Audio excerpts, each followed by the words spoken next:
being mother, being house wife, being daughter, मेरा ख़्याल है कि हम लोगों को हमारा तो रोज़ाना ही वुमेन डे होता है और होना चाहिए, क्योंकि घर तो चलते ही नहीं है ख़वातीन के बग़ैर। और जहाँ तक माशरे में हमारे किरदार की बात है कि हम कैसा फ़ाल किरदार अदा कर सकते हैं, तो उसके लिए किसी मार्च की ज़रूरत नहीं है, उसके लिए हमें अच्छी सोच की ज़रूरत है।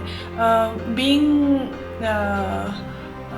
good person of a society, being good member of a society, successful member of a society, हम लोगों को टैग्स से हट के निकल के काम करना है। जिस तरह का आजकल दौर चल रहा है, सारे घर वाले जो हैं वो मेहनत करते हैं, तो बच्चों को पढ़ाया जा रहा है, बड़े बड़े मुश्किल से गुज़रती है औरत, बहुत सेक्रीफाइसेस करती है, और उस सब को बुलाकर अगर इस सिर्फ औरत माँ जो चंद लोग उसमें शिरकत कर रहे हैं, या आटे में नमक के बराबर उसमें लोग जो हैं वो अपीयर हो रहे हैं, उसकी वजह से तमाम औरतों को बुरा कहना ये तो मुनासिब नहीं है।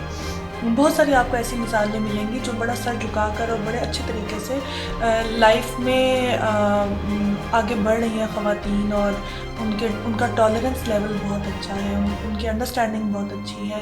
आप तालीमी इदारों में, आप मेडिकल के मुख्तलिफ इंस्टीट्यूट्स में चले जाएँ, कहाँ कौन सी ऐसी जगह है जहाँ पर ख़वातीन काम नहीं कर रही हैं, और जहाँ पर बैंक्स हैं, मतलब दुनिया के तकरीबन पाकिस्तान में आपको 90% ऐसे डिपार्टमेंट्स मिलेंगे जिनमें ख़वातीन काम कर रही हैं और बड़ा सक्सेसफुली कर रही हैं और बड़ी डिसेंट वे में कर रही हैं।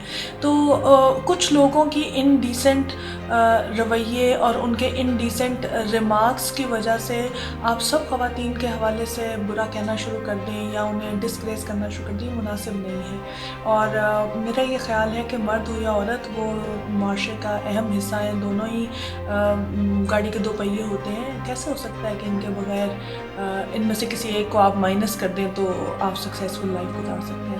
ऐसा मुमकिन नहीं है। और मेरी बहुत सारी बेस्ट विशेज़ हैं सारी पाकिस्तान की ख़वातीन के लिए, और उम्मत मुस्लिमा के हवाले से बेस्ट विशेज़ हैं। अल्लाह ताला हमें एजुकेशन के और मार्फत के थ्रू कुछ आगे बढ़ने की तौफ़ीक़ अता फ़रमाए।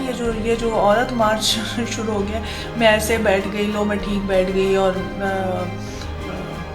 अजीब अजीब से स्लोगन्स हैं, मैं तो नहीं कहना चाहती उनको, तो वो स्लोगन्स कोई हमें रिफ़्लेक्ट नहीं करते। अगर आप ये समझते हैं कि वो मार्च जो है वो पाकिस्तानी ख़वातीन की अक्कासी कर रहा है, तो बिल्कुल गलत है। इसमें बिल्कुल कोई सच्चाई नहीं है। हमारी ख़वातीन को जिस तरह के शब व रोज़ मिलते हैं, उसमें मार्च तो क्या, घर में वो अपने एक्सप्रेशंस अच्छे नहीं दे पाती हैं, खुल के नहीं दे पाती हैं, वो तो दबी हुई ज़िंदगी गुजारती हैं। बहुत थोड़ी सी ख़वातीन हैं जो इज़हार राय की आज़ादी रखती हैं, और जो रखती हैं वो बड़ी सेंसिबल हैं। तो एहतराम कीजिए, चाहे वो मर्द हों या औरतें, एक दूसरे का एहतराम